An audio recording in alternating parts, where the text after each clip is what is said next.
राधे राधे। जय श्री कृष्णा।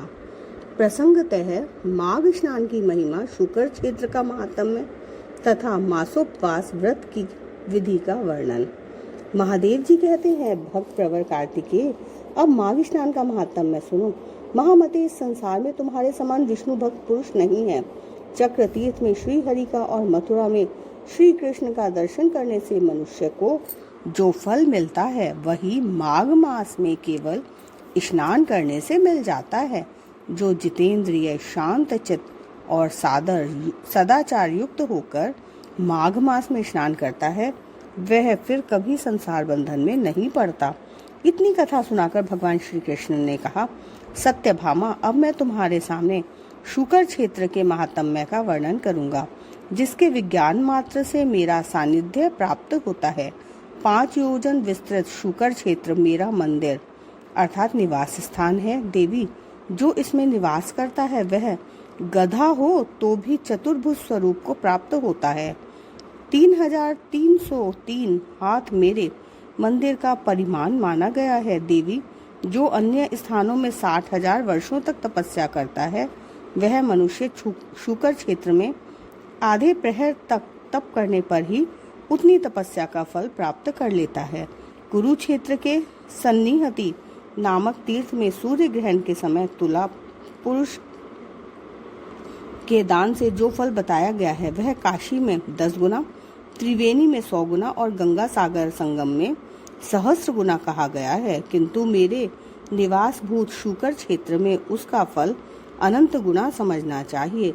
भामिनी, अन्य तीर्थों में उत्तम विधान के साथ जो लाखों दान दिए जाते हैं, शुकर क्षेत्र में एक ही दान से उनके समान फल प्राप्त हो जाता है। शुकर क्षेत्र, त्रिवेणी और गंगा सागर तीर्थ संगम में एक बार ही स्नान करने से मनुष्य की ब्रह्म हत्या दूर हो जाती है। पूर्व काल में राजा अलर्क ने शुकर क्षेत्र का महात्म्य श्रवण करके 7 द्वीपों सहित पृथ्वी का राज्य प्राप्त किया था।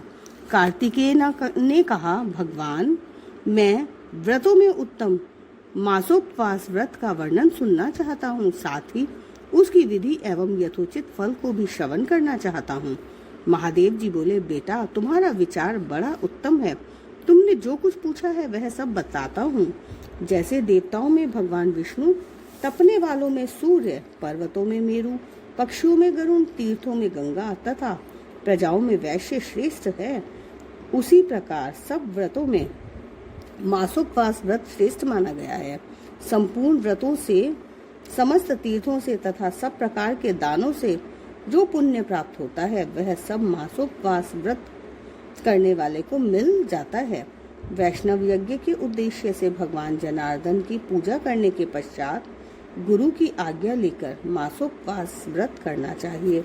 शास्त्रोक्त जितने भी वैष्णव व्रत हैं उन सबको तथा द्वादशी के पवित्र व्रत को करने के पश्चात मासोपवास व्रत करना उचित है। अतिकृच, पराग और चंद्रायण व्रतों का अनुष्ठान करके गुरु और ब्राह्मण की आज्ञा से मासोपवास व्रत करें। अश्विन मास के शुक्ल पक्ष की एकादशी को उपवास करके 30 दिनों के लिए इस व्रत को ग्रहण करें।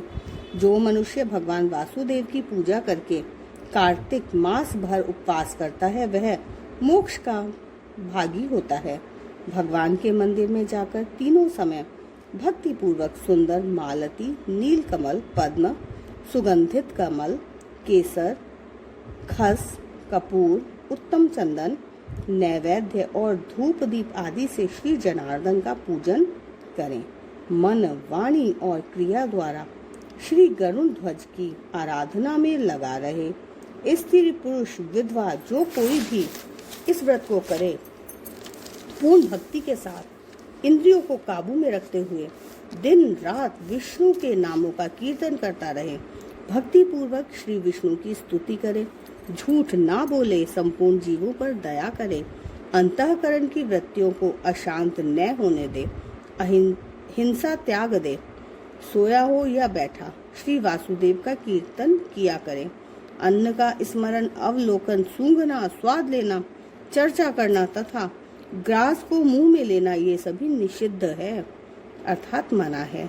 व्रत में स्थित मनुष्य शरीर में उपटन लगाना, सिर में तेल की मालिश कराना, पान खाना और चंदन लगाना छोड़ दे तथा अन्य निषिद्ध वस्तुओं का भी त्याग करे। व्रत करने वाले पुरुष शास्त्र विरुद्ध कर्म करने वाले व्यक्ति का स्पर्श न करे, उससे वार्तालाप भी न करे। पुरुष सौभाग्यवती स्त्री अथवा विधवा नारी शास्त्रोक्त विधि से 1 मास तक उपवास करके भगवान वासुदेव का पूजन करें। यह व्रत गिने गिनाए 30 दिनों का होता है, इससे अधिक या कम दिनों का नहीं। मन को संयम में रखने वाला जितेंद्रिय पुरुष 1 मास तक उपवास के नियम को पूरा करके द्वादशी तिथि को भगवान गरुण ध्वज का पूजन करें। फूल, माला, गंध, धूप, चंदन, वस्त्र, आभूषण और वाद्य आदि के द्वारा भगवान विष्णु को संतुष्ट करें। चंदन मिश्रित तीर्थ के जल से भक्ति पूर्वक भगवान को स्नान कराएं। फिर उनके अंगों में चंदन का लेप करके गंध और पुष्पों से श्रृंगार करें। फिर वस्त्र आदि का दान करके उत्तम ब्राह्मणों को भोजन कराए, उन्हें दक्षिणा दे और प्रणाम करके उनसे त्रुटियों के लिए क्षमा याचना करें। इस प्रकार मासोपवास पूर्वक जनार्दन की पूजा करके ब्राह्मणों को भोजन कराने से मनुष्य श्री विष्णु लोक में प्रतिष्ठित होता है। मंडप में उपस्थित ब्राह्मणों से बारंबार इस प्रकार कहना चाहिए, द्विजवरों, इस व्रत में जो कोई भी कार्य मंत्रहीन, क्रियाहीन और सब प्रकार के साधनों एवं विधियों से हीन हुआ हो, वह सब आप लोगों के वचन और प्रसाद से परिपूर्ण हो जाए। कार्तिकेय, इस प्रकार मैंने तुमसे मासोपवास व्रत की विधि का यथावत वर्णन किया है। जय श्री हरि विष्णु की जय। श्री राधे राधे राधे राधे राधे।